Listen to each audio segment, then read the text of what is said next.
आपण नेटवर्किंगमध्ये कमी पडतो. मला एक शेट्टी माणूस भेटला माझ्याकडे, तो एक बँक्वेट घ्यायला आला.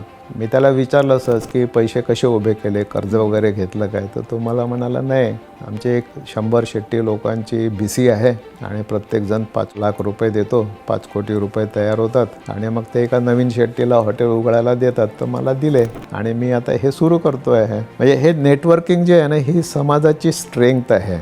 ही स्ट्रेंथ आपण त्यांच्याकडून घेतली पाहिजे. असंच नेटवर्किंग जैन समाजामध्ये आहे, गुजराती समाजामध्ये आहे, मारवाडी समाजांमध्ये आहे. हा नेटवर्किंग ही स्ट्रेंथ आहे आणि ही सगळ्यांना मोठं करते. जसं भाषा आहे, नेटवर्किंग आहे, तसंच कर्ज घेणे. मराठी माणूस बरेचदा घाबरतो कर्ज घेण्याला. कशाला पाहिजे कर्ज, आपल्याला काय गरज आहे कर्जाची? पण तुम्हाला मोठं व्हायचं असेल तर कर्ज पण घ्यायला लागेल, नेटवर्किंग पण करायला लागेल आणि रिलेशन्स पण ठेवायला लागतील, ज्याच्यातून तुम्ही मोठं होऊ शकाल. ह्या अशा अनेक गोष्टी आहेत ज्या आपण त्यांच्याकडून घेतल्या पाहिजेत.